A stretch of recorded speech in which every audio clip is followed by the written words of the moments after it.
الحمد لله نحمده ونستعينه ونستغفره ونؤمن به ونتوكل عليه ونعوذ بالله من شرور أنفسنا ومن سيئات أعمالنا من يهده الله فلا مضل له ومن يضلل فلا هادي له وأشهد أن لا إله إلا الله وحده لا شريك له وأشهد أن محمدا عبده ورسوله أما بعد فإن أحسن الكلام كلام الله وأحسن الهدي هدي محمد صلى الله عليه وسلم وشر الأمور محدثاتها وكل محدثة بدعة وكل بدعة ضلالة وكل ضلالة في النار. قال الله تبارك وتعالى في القرآن المجيد: أعوذ بالله السميع العليم من الشيطان الرجيم. بسم الله الرحمن الرحيم. فإذا نفخ في الصور نفخة واحدة وحملت الأرض والجبال فدكتا دكة واحدة فيومئذ وقعت الواقعة وانشقت السماء فهي يومئذ واهية والملك على أرجائها ويحمل عرش ربك فوقهم يومئذ ثمانية يومئذ تعرضون لا تخفى منكم خافية. اللهم صل على محمد وعلى آل محمد كما صليت على إبراهيم وعلى آل إبراهيم إنك حميد مجيد. اللهم بارك على محمد وعلى آل محمد كما باركت على إبراهيم وعلى آل إبراهيم إنك حميد مجيد. سبحانك لا علم لنا إلا ما علمتنا إنك أنت العليم الحكيم.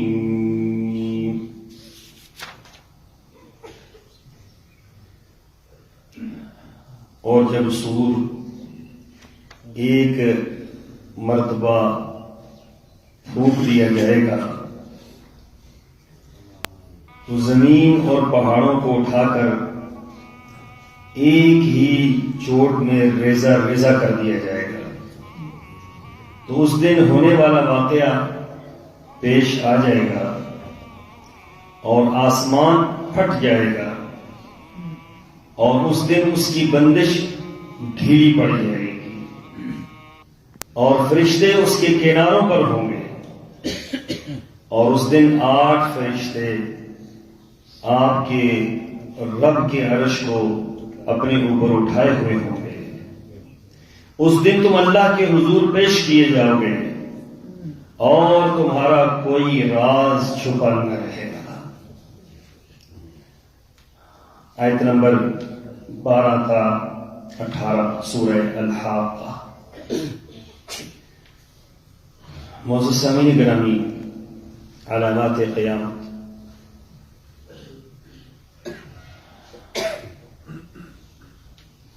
علامات قیامت میں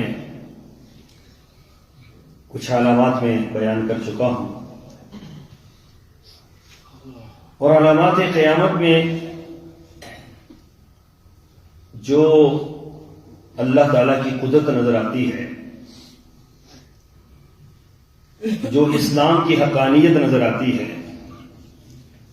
جو اللہ کی عظمت نظر آتی ہے، اس سے اہل ایمان کا ایمان زیادہ ہوتا ہے۔ فرق یہی ہے کہ عام انسان جب خیر کی بات سنتا ہے تو اس پر کوئی اثر نہیں ہوتا۔ مثال میرے آقا نے یہ دی کہ ایسے ہی ہے جیسے پتھر پر پانی بہا دیا جائے، اور مومن کی مثال اس مٹی جیسی ہے جو اندر پانی کو جذب بھی کرتی ہے اور پھر اس سے کچھ نہ کچھ نکالنے کی صلاحیت بھی رکھتی ہے۔ تو مومن اللہ کی بات کو جب سنتا ہے، اللہ کی آیات کو سنتا ہے، تو اہل ایمان کا ایمان بڑھ جاتا ہے۔ اہل ایمان اپنے رب کے سے ڈرنا شروع ہو جاتے ہیں۔ فرمایا کہ جب ہماری آیات ان پر پڑھی جاتی ہیں وجلت قلوبہم، ان کے دل ڈر جاتے ہیں، یا اللہ کا قرب حاصل کرتے ہیں، یا اللہ تعالیٰ کی قربت کے تمام اسباب اور وسائل اختیار کرتے ہیں جس سے اللہ کی مزید قربت نصیب ہو۔ وہ علامات قیامت یہ یقیناً اللہ کی قربت کا ذریعہ ہیں اہل ایمان کے لیے۔ جب ہم دیکھتے ہیں کہ علامات قیامت کا ظہور ہو رہا ہے اور پے در پے علامات ہمارے سامنے موجود ہیں، تو اس کا معنی یہ ہوا کہ ایک تو اسلام سچا دین ہے، پھر جس ہستی نے ان علامات کو بیان فرمایا کائنات میں ان سے سچی زبان کسی کی نہیں تھی، اور پھر جس رب نے یہ علامات اپنے پیغمبر کو بتلائیں تو اس سے سچا بھی کوئی نہیں تھا، اس سے طاقتور بھی کوئی نہیں ہے۔ دیکھیے قرآن پاک کی آیات مبارکہ میں اللہ تعالیٰ نے فرمایا کہ یہ زمین اور پہاڑ ریزہ ریزہ ہو جائیں گے۔ آپ کو معلوم ہے کہ پہاڑ صدیوں میں بھی ریزہ نہیں ہوتے، صدیاں بیتتی ہیں۔ آپ کا یہ چھوٹا سا پہاڑ ہے مارگلا کا، تقریباً 50 سال ہو گئے دن رات مشینیں وہاں پر کام کرتی ہیں، تو پہاڑ کتنا ٹوٹا ہے۔ اب یہ اللہ تعالیٰ کی دیکھیں طاقت اور قوت، دیکھیں ایک پہاڑ نہیں ہے، ضروری زمین میں جتنے بھی پہاڑ ہیں وہ سارے کے سارے روئی کے گالوں کی طرح ہوا میں اڑ جائیں گے۔ یہ میرے رب کی طاقت اور قوت ہے۔ پھر رب کی طاقت کا اندازہ اب اس سے بھی لگا لیجئے کہ اللہ تعالیٰ کے عرش کو اس دن 8 فرشتوں نے اٹھایا ہوا ہوگا۔ عام طور پر قرآن پاک کی دیگر آیات مبارکہ میں عام طور پر جو فرشتے اللہ کو اٹھانے والے ہیں ان کی تعداد 4 ہے، لیکن قیامت کے دن 8 فرشتوں نے اٹھایا ہوا ہوگا، اور یہ فرشتے جو اللہ کے عرش کو اٹھانے والے فرشتے ہیں، روئی زمین میں سب سے بڑے اور طاقتور فرشتے یہی ہیں۔ اب اندازہ لگا لیں آپ کہ یہ جو آپ کی زمین ہے اس کے اوپر آسمان ہے، اور دنیا کے کسی کونے میں آپ چلے جائیں آپ کو آسمان اوپر نظر آئے گا۔ اس سے مراد یہ ہے کہ آسمان پوری کی پوری زمین کو گھیرے ہوئے ہے۔ یہ آسمان اس زمین سے کئی 100 گنا بڑا ہے، واللہ عالم کتنا بڑا ہے اللہ کے سوا کوئی نہیں جانتا۔ پھر اس کے اوپر جو آسمان ہے یہ ایک آسمان نہیں ہے، اللہ تعالیٰ نے 7 آسمان بنائے ہوئے ہیں، ہر آسمان دوسرے آسمان سے بڑا ہے اور اس کو گھیرے ہوئے ہے۔ پھر 7ویں آسمان کے اوپر افلاک ہے، افلاک در افلاک ہے، وہ کیا ان کی تعداد اور کیا ان کی قوت اور طاقت ہے میرے اللہ کے سوا کوئی نہیں جانتا۔ اور اس کے بعد کرسی ہے، وہ کرسی ان تمام افلاک کو گھیرے ہوئے ہے، تمام آسمانوں کو گھیرے ہوئے، یعنی کہ زمین، آسمان، افلاک، یہ جتنی مخلوقات ہے سب ملا لی جائے تو ان ساری کے سارے اوپر کیا ہے؟ اللہ کی کرسی ہے، اور پھر اللہ کی اس کرسی کے اوپر اللہ کا عرش ہے، اور اس عرش کے اوپر اللہ تعالیٰ مستوی ہے۔ تو سبحان اللہ، اللہ اکبر، پھر یہ کہا جائے گا کہ اللہ کیا ہے؟ سب سے بڑا ہے۔ اللہ بہت بڑا نہیں ہے، اللہ تعالیٰ سب سے بڑا ہے۔ یہ ساری کائنات ملا کر بھی اللہ تعالیٰ کی طاقت، قوت، عظمت، شان اور مقام کا مقابلہ کوئی بھی نہیں کر سکتا ہے۔ تو یہ تو ہمارا موضوع نہیں ہے کہ اس وقت کیا ہو رہا ہے، ہمارا موضوع یہ ہے کہ جو حالات رسول اللہ صلی اللہ علیہ وسلم نے بیان فرمائے، کہ آپ نے جو علامات قیامت بیان فرمائی، ان علامات میں سے کون کون سی ظہور پذیر ہو رہی ہیں اور ہم اس سے گزر رہے ہیں۔ میرے نبی نے فرمایا کہ ایک وقت ایسا آئے گا قیامت قائم نہیں ہوگی یہاں تک کہ ان مساجد کیوں بنائی جائیں گی؟ مساجد کس لیے بنائی جاتی ہے؟ مساجد بنانے کا معنی کیا ہے؟ یا مساجد بنائی کیوں جاتی ہے؟ مساجد صرف اور صرف اللہ کی عبادت کے لیے بنائی جاتی ہے، وَأَنَّ الْمَسَاجِدَ لِلَّهِ فَلَا تَدْعُوا مَعَ اللَّهِ أَحَدًا، فرمایا مسجدیں یہ اللہ کی عبادت کے لیے بنائی جاتی ہیں. ہاں مسجدوں کو صاف رکھنا، ان کو ستھرا رکھنا، ان کا خیال رکھنا، ان پر خرچ کرنا اہل ایمان کی علامات میں سے ہے. انما یعمر مساجد اللہ من آمن باللہ والیوم الآخر. اہل ایمان کیا کرتے ہیں؟ اہل ایمان مسجدوں کو آباد کرتے ہیں، مسجدیں بناتے ہیں، مسجدوں کی طرف متوجہ ہوتے ہیں. لیکن ایک ہے مسجد بنانا، ایک ہے مسجد صاف ستھری رکھنا، ایک ہے مسجد فخر اور مباحات کا ذریعہ بنا لینا کہ ہماری مسجد بہت خوبصورت ہے. مسجدوں کو چونا گچ کر لینا اور مسجدوں کو ہر طرح سے مزین کر دینا. اس کے لیے میں آپ کو زیادہ دور نہیں لے کر جاتا. ہمارے ملک کے اندر ایسی مسجدیں موجود ہیں کہ جہاں پر لوگ نماز پڑھنے کے لیے کم جاتے ہیں، مسجدیں دیکھنے کے لیے لوگ زیادہ جاتے ہیں. تو مسجد دیکھنے کے لیے تو نہیں ہوتی. یہ معذرت کے ساتھ اگر کوئی اور لفظ میں کہہ دوں کہ مسجد پکنک منانے کے لیے تو نہیں ہوتی. مسجد اللہ کا گھر ہے اور یہ عبادت کے لیے ہوتی ہے. اس لیے فرمایا کوئی مسلمان بھی مسجد میں داخل ہوتا ہے تو مسجد کا حق کیا ہے؟ مسجد کا حق یہ ہے کہ سب سے پہلے مسجد میں داخل ہونے کے بعد بیٹھنے سے پہلے وہ کیا کرے؟ 2 رکعت نماز تحیت المسجد. یہ مسجد کا سلام ہے، یہ مسجد کا احترام ہے، یہ مسجد کی عزت ہے کہ آپ 2 رکعت نماز تحیت المسجد پڑھیں گے، کیونکہ مسجد کو سلام کرنا یا مسجد کا احترام کرنا یہ واجبات اسلام میں سے ہے. تو فرمایا کہ مسجدیں اس لیے بنائی جائیں گی کہ یہاں پر عبادت کی جائے.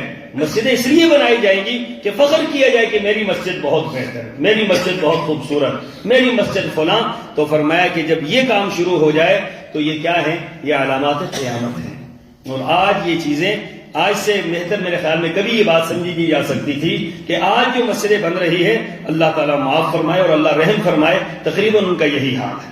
پھر رسول اللہ صلی اللہ علیہ وسلم نے فرمایا کہ علامات قیامت میں سے یہ ہے کہ کاروبار میں عورتیں بھی شریک ہو جائیں گی. اس کے 2 معنی کیے گئے. پہلا معنی یہ کیا گیا کہ عورتیں کاروبار کے اندر پیسہ لگائیں گی، اور دوسرا یہ معنی کیا گیا کہ عورتیں کاروبار خود کریں گی اور کثرت کے ساتھ عورتیں کاروبار کریں گی. آج آپ دیکھ لیں کہ کوئی جگہ ایسی نہیں ہے کہ جہاں پر عورتیں کاروبار کے اندر شریک نہ ہوں، بلکہ ہر گلی کوچے میں اور ہر جگہ پر. بلکہ آپ کی تو حکومتوں نے اب مردوں کے لیے کوٹا کم کر دیا ہے، مردوں کے لیے 40% اور عورتوں کے لیے کیا کیا ہے؟ 60% کوٹا بڑھا دیا ہے. عورتیں زیادہ ملازم ہوں گی، مرد ملازم کم ہوں گے. آپ کی حکومتوں نے لکھ کر دیا ہے اور بین الاقوامی ایجنڈا ہے کہ زیادہ سے زیادہ عورتوں کو گھروں سے باہر نکالا جائے اور ان کو کاروبار کے اندر دھکیل دیا جائے، مخلوط معاشرہ قائم کیا جائے.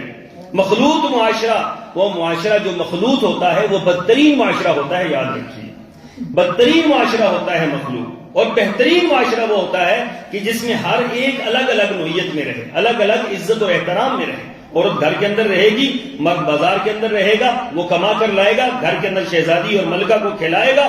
یہ بہترین معاشرہ ہے. عورت بھی مرد کے ساتھ دھکے کھائے گی باہر، مرد کے کندھے کے ساتھ کندھا لگے گا اور دن بھر مردوں کے ساتھ ڈیلنگ ہوگی. تو یہ بدترین معاشرہ ہے، یہ اچھا معاشرہ نہیں ہے. اور اس کو علامات قیامت میں شمار کیا گیا ہے کہ یہ علامات قیامت ہے کہ عورت جو ہے بازار کے اندر نکل جائے. عورت کا کاروبار کرنے کے ساتھ کوئی تعلق نہیں ہے، عورت کا بازار کے اندر کھڑے ہونے کے ساتھ کوئی تعلق نہیں ہے، عورت کا نوکری کے ساتھ کوئی تعلق نہیں ہے. کیونکہ عورت کے اوپر اسلام نے بوجھ نہیں ڈالا کہ یہ عورت کما کر لائے اور گھر کا نظام چلائے. ہر لحاظ سے مرد کو پابند کیا گیا کہ مرد اس بات کا پابند ہے کہ وہ گھر سے باہر نکلے اور کما کر لائے اور سارے کا سارا نظام چلائے. اب ہوا یہ ہے، المیہ یہ ہے کہ ہم بیرونی ایجنڈوں پہ چلتے ہیں. ہم کھاتے ان کا ہیں، IMF کا کھاتے ہیں، IMF کا گن گاتے ہیں. اور IMF نے ہمیں لکھ کر دیا ہے کہ آپ کے تعلیمی اداروں میں جب تک 80% خواتین نہیں آئیں گی، چاہے وہ تعلیمی ادارے بچوں کے ہیں یا بچیوں کے ہیں، چاہے وہ پڑھنے والے کوئی بھی ہوں، لیکن پڑھانے والی عورتیں ہوں گی اور 80% عورتیں تعلیمی اداروں میں آئیں گی. یہ لکھ کر دیا گیا ہے، ہماری حکومتوں نے لکھ کر دیا کہ آپ ہمیں ایڈ دیں، ہم تعلیمی اداروں کے اندر عورتوں کو لے کر آئیں گے. وہ پروفیسر ہوں گی، وہ جو ہے لیکچرار ہوں گی، وہ فلاں ہوں گی، وہ فلاں ہوں گی.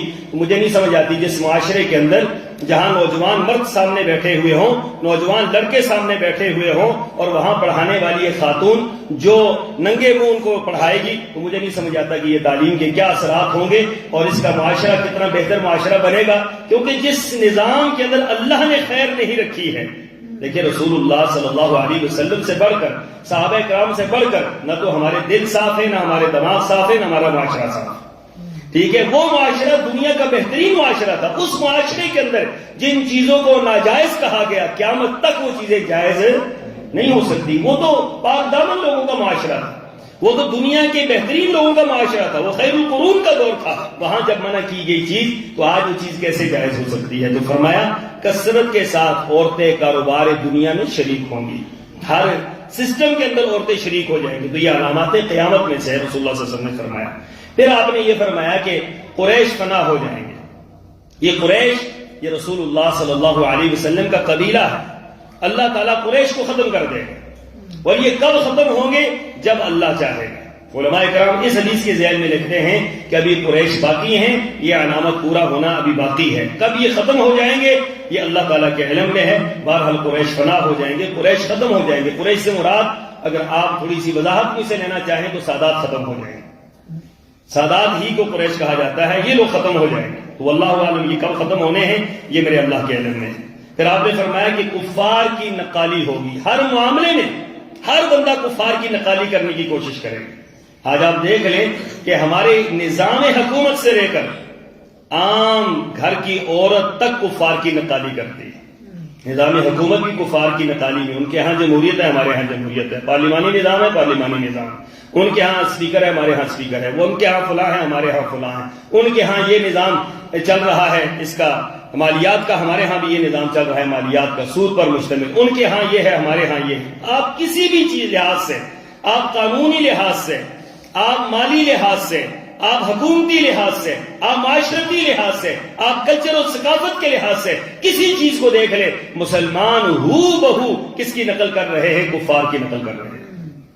تو رسول اللہ صلی اللہ علیہ وسلم نے فرمایا تھا کہ کفار کی نقالی ہوگی، ہر معاملے میں کفار کی نقالی ہوگی۔ یاد رکھیں کہ اللہ تعالیٰ تو غنی ہے، اللہ کو کوئی ضرورت نہیں ہے کہ اللہ تعالیٰ ایسے نقالوں کو اپنے دین کے اندر جگہ دے، یا ایسے نقالوں کو اللہ تعالیٰ جنت دے جو اپنے دین کو چھوڑ کر، اپنے اسلام کو چھوڑ کر، اپنی بہترین ثقافت اور اپنے بہترین دین اور اسلام اور ایمان کو چھوڑ کر جب کفار کی نقالی کریں گے تو فرمایا من تشبہ بقوم فہو من، جو جس قوم کے ساتھ تشبیہ اختیار کرتا ہے اللہ تعالیٰ قیامت کے دن اس کو اسی میں سے اٹھائے گا۔ تو یہ بڑی خوفناک بات ہے، فرمایا کفار کی نقالی ہوگی۔ پھر رسول اللہ صلی اللہ علیہ وسلم نے فرمایا کہ قرب قیامت میں علامات قیامت یہ ہے کہ صورتیں مسخ ہوں گی، صورتیں مسخ ہوں گی اور لوگ زمین میں دھسا دیے جائیں گے۔ یہ واقعات پے در پے پیش آ رہے ہیں، دنیا کے اندر یہ واقعات پیش آ رہے ہیں، کثرت سے صدی کے اندر زمین کے کئی ٹکڑے زمین کے اندر دھس گئے اور ہزاروں نہیں لاکھوں لوگ لقمہ اجل بنے ہیں، زمین کے اندر دھس گئے، نہیں پورے ٹکڑے زمین کے اندر چلے گئے، پوری بلڈنگیں زمین کے اندر چلے گئی۔ تو رسول اللہ صلی اللہ علیہ وسلم نے فرمایا کہ قرب قیامت میں یہ سارے معاملات بھی ہوں گے۔ پھر آپ نے فرمایا کہ ایک علامت یہ ہے کہ اچانک موت واقع ہوگی۔ دیکھیں موت کے اثرات ہوتے ہیں، موت کے آنے کے اثرات ہوتے ہیں، بیماری کے ساتھ، کسی بھی ایسی چیز کے ساتھ کہ بیماری آتی ہے، اس کے بعد دیکھیں ویسے تو موت آ ہی سکتی ہے، لیکن بیماری جو ہے یہ موت کی ایک دستک ہوتی ہے کہ بیماری آ گئی، ہو سکتا ہے بیماری سے بندہ مر جائے، لیکن ٹھیک ٹھاک بندہ ہے، کوئی بیماری کسی قسم کی نہیں ہے، کہتے ہیں ہارٹ اٹیک ہوا اور بندہ ختم ہو گیا۔ اچانک موتیں واقع ہونی، فرمایا کثرت کے ساتھ اچانک موتیں ہوں، کثرت کے ساتھ، اتنی کثرت کے ساتھ ہوگی کہ ہر طرف یہی آواز آئے گی کہ اچانک بندہ مر گیا، اچانک بندہ مر گیا۔ تو یہ آوازیں آپ اور ہم بڑے عرصے سے سن رہے ہیں کہ اچانک بندہ ختم ہو گیا۔ تو فرمایا کہ اچانک موتیں آئیں، اور اچانک موتوں کا آ جانا جس طرح ہارٹ اٹیک وغیرہ یہ علامات قیامت میں سے ہیں۔ اور یہ بھی بات یاد رکھیے گا کہ کسی کو اگر اچانک موت آ جاتی ہے تو اس کا معنی یہ نہیں ہے کہ آپ اس پر کوئی ایسی بات فٹ کر دیں، بلکہ یہ اللہ تعالیٰ کا امر ہے، یہ اللہ کا امر ہے، لیکن علامات قیامت میں اس کو شمار کیا گیا کہ اچانک موتیں آئیں گی اور اچانک لوگ مرنا شروع ہو جائیں گے۔ تو یہ آپ دیکھ لیں، آپ کی جو کورونا کی بیماری آئی ہے، ہزاروں نہیں لاکھوں لوگ اس کی نظر ہو گئے، اور لاکھوں لوگ جو ہے وہ اچانک ہی دنیا سے گئے، کسی تصور بھی نہیں تھا، زکام سے بھی بندہ مر جاتا ہے، ٹھیک ہے، لیکن مرے ہیں لوگ، اور اتنی بڑی تعداد میں مرے ہیں کہ شاید ابھی جو دنیا اس کو بتلا رہی ہے کہ شاید اس سے پہلے جو 100 سال پہلے وبا آئی تھی اس سے کئی گنا زیادہ لوگ اس وبا کے اندر جو ہے لقمہ اجل بن چکے ہیں اور بالکل اچانک بنے ہیں۔ یہ علامات قیامت میں سے ہیں۔ پھر رسول اللہ صلی اللہ علیہ وسلم نے فرمایا کہ سلام صرف جاننے پہچاننے والوں کو کیا جائے گا، دیکھیں ہمارے ہاں سلام کس کو ہم کرتے ہیں؟ سلام اس کو کرتے ہیں جس سے جان پہچان ہو. جس سے جان پہچان نہ ہو پاس سے ہم گزر جاتے ہیں لیکن اس کو سلام نہیں کرتے. یہ علامات قیامت میں سے ہے کہ بندہ صرف جاننے والے کو سلام کرے, جس کو جان رہا ہے اس کو سلام کرے, جس کو نہیں جانتا اس کو سلام نہ کرے. ہمارے ساتھ دن بھر یہی کچھ ہوتا ہے, راستے سے گزر رہے ہیں تو سلام کیا بھی جائے تو لوگ بڑے غور سے دیکھ رہے ہوتے ہیں, جس کو سلام کیا جائے وہ غور سے دیکھ رہا ہوتا ہے, یہ پتہ نہیں مجھے کیوں سلام کر کے گیا ہے. تو یہ سلام جو ہے اجنبی ہو رہا ہے. سلام حالانکہ آپ کا ایک مسلمان کے ساتھ یا آپ کا ایک معاشرے کے ساتھ بڑا گہرا تعلق اور ربط بتلاتا ہے کہ رسول اللہ صلی اللہ علیہ وسلم جب مدینہ طیبہ میں تشریف لائے تو آپ نے صحابہ کرام کو فرمایا کہ سلام کو عام کرو, افشوا السلام, ہر ایک کو سلام کرو. یہ نہیں تھا کہ آپ پوچھیں گے پہلے کہ تو کون ہے کون نہیں ہے, کہاں سے آیا ہے کیا نہیں ہے, جانتے ہو نہیں جانتے, کس مذہب سے ہو کس علاقے سے ہو. نہیں, راستے سے گزر رہے ہیں آپ, جو بھی ملا ہے السلام علیکم ورحمۃ اللہ وبرکاتہ. تو فرمایا کہ جب سلام صرف جاننے والوں کو کیا جائے گا تو اس کا معنی یہ ہے کہ علامات قیامت میں سے ہے. آج بالکل یہ تو علامت مکمل ہو چکی ہے. پھر رسول اللہ صلی اللہ علیہ وسلم نے فرمایا کہ علامات قیامت میں سے ہے کہ قرآن کو کمائی کا ذریعہ بنا لیا. صرف قرآن کو پڑھنا, اس کو کمائی کا ذریعہ بنایا جائے گا. ایک یہ ہے کہ آپ کسی کو قاری رکھتے ہیں, کسی کو امام رکھتے ہیں, کسی کو خطیب رکھتے ہیں اور اس کو آپ اذانہ دیتے ہیں. دنیا کی بہترین کمائی یہی ہے, یاد رکھیں. رسول اللہ صلی اللہ علیہ وسلم کا فرمان ہے کہ جو انسان دین کے اوپر چلتا ہے اور دین کے اوپر چلنے کی وجہ سے اس کو اس کا کوئی مشاہرہ ملتا ہے تو سب سے پاکیزہ مال یہی ہے, اس سے بہتر مال کوئی نہیں. لیکن ایک نیت کا فرق ہے کہ ایک بندہ صرف دنیا کمانے کے لیے قرآن کی اچھی تلاوت کرتا ہے کہ مجھے زیادہ سے زیادہ لوگ جو ہیں وہ دنیا دیں یا زیادہ سے زیادہ اس سے مفاد حاصل کرنے کے لیے. تو فرمایا کہ ایک وقت ایسا آئے گا کہ قاری قرآن پڑھیں گے لیکن اس سے دنیاوی مفاد حاصل کریں گے, تو یہ علامات قیامت میں سے ہے. تو یقیناً یہ بات تو آج واضح طور پر نظر آتی ہے کہ ہزاروں قراء ایسے ہیں جو صرف تلاوت اس لیے کرتے ہیں کہ ان کو مالی مفاد حاصل. تو یہ علامات قیامت میں سے ہے کہ قرآن کو کمائی کا ذریعہ بنا دیا جائے صرف اور صرف. پھر رسول اللہ صلی اللہ علیہ وسلم نے فرمایا کہ علامات قیامت میں سے یہ ہے کہ دعا اور طہارت میں زیادتی ہوگی. مراد اس سے کیا ہے؟ دعا اور طہارت. دعا لوگ بہت زیادہ مانگیں گے, بہت زیادہ لوگ دعائیں مانگیں گے اور ان کے اندر بڑا رونا دھونا ہوگا اس کے اندر, لیکن اس کے اندر اثر نہیں ہوگا. وجہ کیا ہے کہ بظاہر یہ دعا ہوگی, اندر سے یہ دعا نہیں ہوگی. یا دعا ہے لیکن حرام کی کمائی ہوگی, حرام پہنا ہوا ہوگا, حرام کھایا ہوا ہوگا, تو دعا کیسے قبول ہوگی؟ جتنی مرضی یہ دعائیں کر لے ایک بندہ. رسول اللہ صلی اللہ علیہ وسلم نے فرمایا کہ ایک انسان حرم کے اندر آئے, حرم کے اندر, اور اس نے بوسیدہ لباس پہنا ہوا ہو, خاک آلود سر ہو اور ہاتھ کپکپا رہے ہوں, ہاتھ بھی خاک آلود ہوں, اور اس حال میں بیت اللہ کے اندر کھڑے ہو کر اللہ سے دعائیں مانگے اور اللہ سے التجائیں کرے کہ اللہ تو مجھے فلاں چیز دے دے, فلاں چیز دے دے. اللہ فرماتے ہیں کہ فَأَنَّا يُسْتَجَابُ لَكُمْ, میں تیری دعا کیسے قبول کروں کہ تیرا کھانا حرام کا ہے, تیرا پینا حرام کا ہے, تیرا پہننا حرام کا ہے. یہ دعائیں تو کی جا رہی ہیں لیکن دعائیں زیادتی دعاؤں کے اندر ہے, لیکن اعمال درست نہیں کیے جا رہے. یقیناً یہ بات ہمارے معاشرے کا حصہ ہے کہ لوگ دعائیں بہت مانگتے ہیں, بہت زیادہ دعائیں کرتے ہیں اور گریہ زاری بھی ہوتی ہے, آہذاری بھی ہوتی ہے, لیکن حرام چھوڑنے کو تیار نہیں.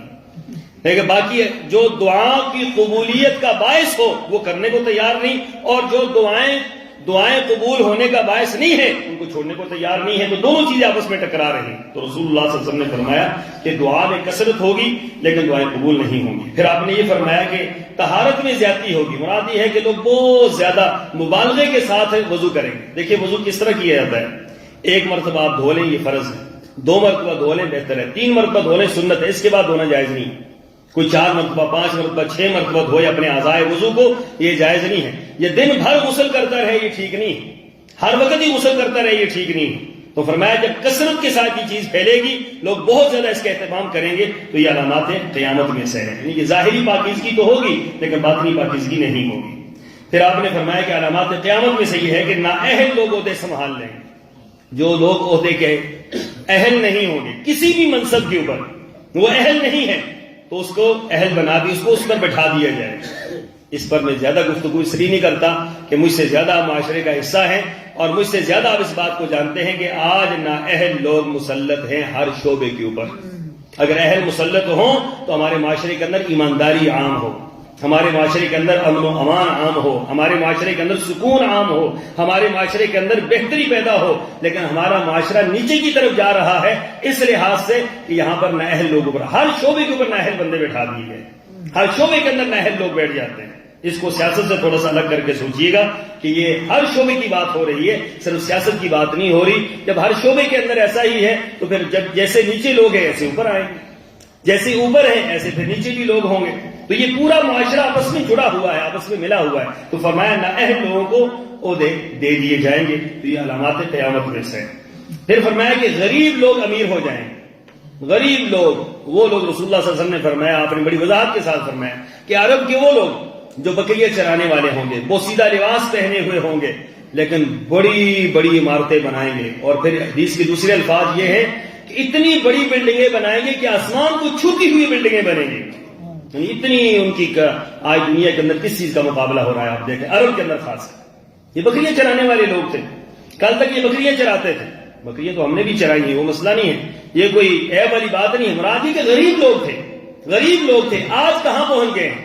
آج وہ لوگ بلڈنگیں ایسی ایسی بنا رہے ہیں کہ پوری دنیا میں ان کا مقابلہ کوئی نہیں کر سکتا۔ تو رسول اللہ صلی اللہ علیہ وسلم پر قربان جائے کہ آپ نے فرمایا کہ قرب قیامت میں عرب کے بدو، عرب کے غریب لوگ، بکریاں چرانے والے، بوسیدہ لباس والے اتنے امیر ہو جائیں گے، اتنی دولت ان کے پاس آئے گی کہ فلک بوس عمارتیں بنائیں گے۔ آج دنیا کے اندر مقابلہ ہو رہا ہے، یو اے ای میں بلڈنگ بنی ہے تو انہوں نے کہا کہ ہم نے دنیا کی سب سے بڑی بلڈنگ بنائی ہے، اب وہی اپنا ریکارڈ توڑنے کے لیے ایک اور بلڈنگ اس سے بڑی بنا رہے ہیں، تو ان کا مقابلہ قطر کر رہا ہے، ان کا مقابلہ بحرین کر رہا ہے، یہ آپس میں عرب مقابلے کر رہے ہیں۔ اور تھوڑا سا اگر پیچھے چلے گئے آج سے 50 سال پہلے، 60 سال پہلے، تو ان کے پاس تو کچھ بھی نہیں تھا۔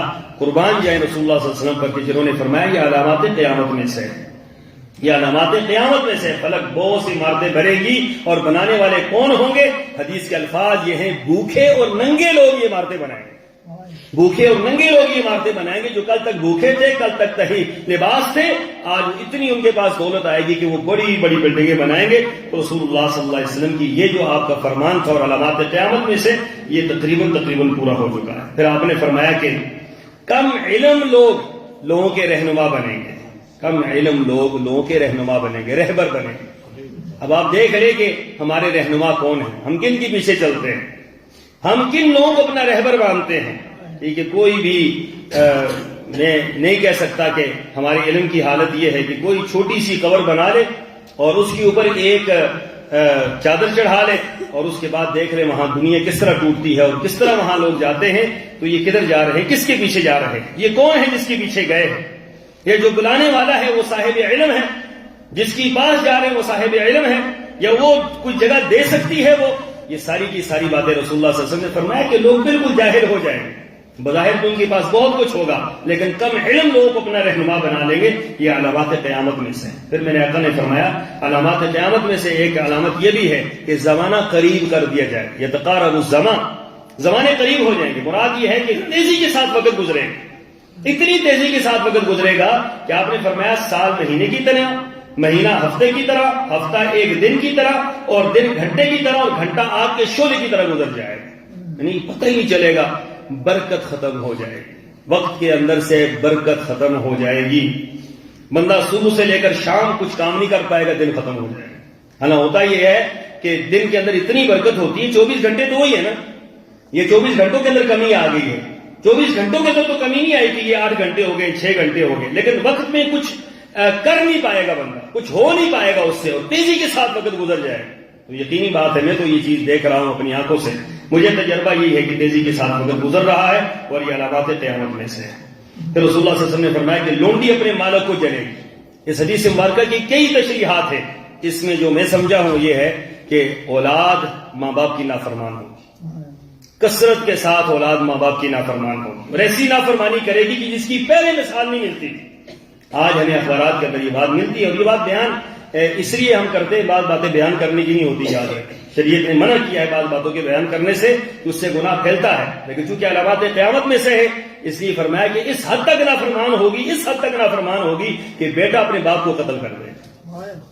تو آپ دیکھ لیں کہ یہ مناظر جو ہیں یہ ہفتوں میں آپ کو نظر آ جاتے ہیں، یہ دنوں میں آپ کو یہ چیزیں نظر آ جاتی ہیں کہ نافرمانی اس حد تک ہو جائے گی اور اس حد تک اولاد باغی ہو جائے گی کہ والدین کی بات نہیں مانے گی، ان کو لونڈیوں کی طرح، غلاموں کی طرح سمجھے گی۔ یورپ کے اندر تو یہی کچھ ہوا، انہوں نے اٹھا کر پھینک دیا اولڈ ہوم کے اندر، اور ان کو حیثیت ہی کچھ نہیں دی، وہ تو غلام کیا کہ جانوروں سے بدتر سلوک کیا انہوں نے۔ لیکن ہمارے ہاں بھی کچھ اچھا سلوک ہونے کو نہیں جا رہا، کیونکہ ہم بھی ان کے نقش قدم پہ چل رہے ہیں، تو ہمارے ہاں بھی یہی حالات اللہ نہ کرے پیدا ہونے کو جا رہے ہیں۔ لیکن یہ علامات قیامت میں سے، تو رسول اللہ صلی اللہ علیہ وسلم نے فرمایا کہ جب لونڈی اپنے مالک کو جنے گی تو قیامت قائم ہوگی۔ پھر آپ نے فرمایا کہ نیک لوگ ختم ہو جائیں گے، نیک لوگ پے در پے ختم ہوں گے، تیزی کے ساتھ ختم ہوں گے نیک لوگ۔ نیک سے مراد وہ لوگ ہیں جو اہل توحید ہیں، نیک سے مراد وہ لوگ ہیں جو موحد ہیں، جو اہل سنت ہیں، جو دین پر چلنے والے ہیں، دین کی طرف لوگوں کو بلانے والے ہیں، اہل حق ہیں، تیزی کے ساتھ ختم ہوں گے وہ لوگ۔ یہاں تک کہ فرمایا کہ ایسے ختم ہوں گے کہ کوئی نیکی کرنے والا بھی باقی نہیں رہے گا، پھر اللہ تعالیٰ قیامت قائم کر دیں گے۔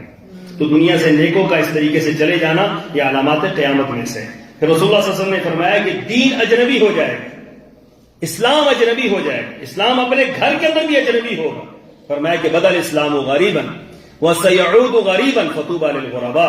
اسلام جب شروع ہوا وہ اجنبی تھا، کسی نے اسلام کو نہیں مانا، ان قریب اسلام پھر ایسے ہی ہو جائے گا۔ آج اسلام، اہل اسلام کے اندر اسلام غریب ہے۔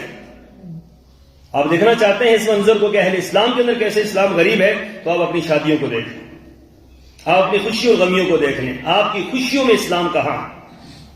آپ کی شادیوں میں اسلام کہاں؟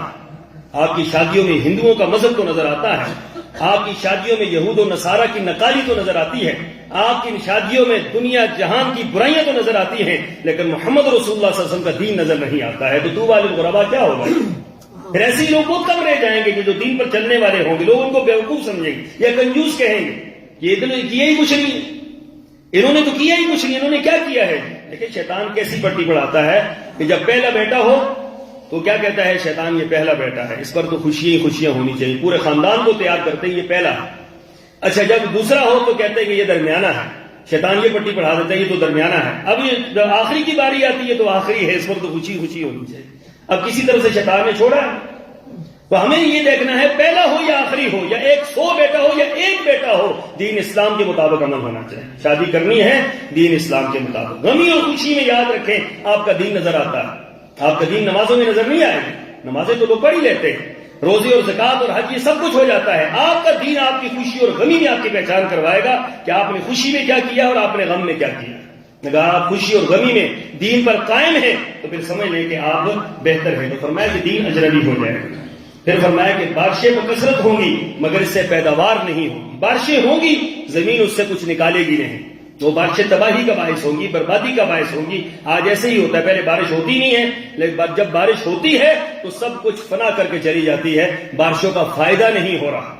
اور یہ آپ کی آج کے دور میں جو تجزیہ کرنے والے لوگ ہیں وہ تجزیہ کر رہے ہیں کہ بارشوں کا فائدہ جو پہلے ہوتا تھا بارشوں کا فائدہ نہیں ہو رہا۔ اس کا معنی یہ ہے کہ رسول اللہ صلی اللہ علیہ وسلم نے جو علامت بیان فرمائی وہ علامت پوری ہو چکی ہے۔ پھر آپ نے فرمایا کہ مدینہ ویران ہو جائے گا، مدینہ طیبہ ویران ہوگا، یاد رکھیں۔ ابھی جو لوگ مجھے وہاں بتا رہے تھے میں اس کو اس میں نہیں لے رہا، میں نے آپ کو بتایا تھا شروع میں کہ بعض چیزیں ہم بظاہر ہی کہہ دیتے ہیں کہ یہ اس میں آتا ہے، ممکن اس میں نہ آتا ہو، لیکن اس عرصے میں کورونا کے حوالے سے جو مدینہ طیبہ 9 مہینے تک بند رہا ہے، وہ کہتے ہیں بندہ کوئی نظر نہیں آتا تھا، کوئی انسان نظر نہیں آتا تھا مدینہ طیبہ۔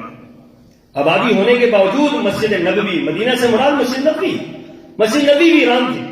اللہ تعالیٰ ان ویرانگی کو دور فرما دے اور اللہ تعالیٰ ان گھروں کو آباد فرما دے اور اللہ تعالیٰ ان کی شرف میں اور اضافہ فرما دے۔ پھر رسول اللہ صلی اللہ علیہ وسلم نے آخری علامت فرمایا کہ عرب کے صحرا باغات میں بدل جائیں گے، عرب کے صحرا باغات میں بدلیں گے۔ آج آپ دیکھ لیں عرب کے صحرا باغات میں بدل چکے ہیں، وہاں پر نہریں عام ہو چکی ہیں، چشمے عام ہو چکے ہیں، باغات عام ہو چکے ہیں۔ مدینہ طیبہ سے مکہ کی طرف سفر کریں تو راستے میں آپ کو ہریالی ہی ہریالی نظر آئے گی جو اس سے پہلے موجود نہیں تھی۔ میرے آقا نے فرمایا، آپ نے سچ فرمایا، لیکن آپ نے فرمایا کہ علامات قیامت میں سے ہے۔ اللہ تعالیٰ مجھے آپ کو سمجھنے کی، عمل پیرا ہونے کی توفیق عطا فرمائے۔ وآخر دعوانا الحمدللہ۔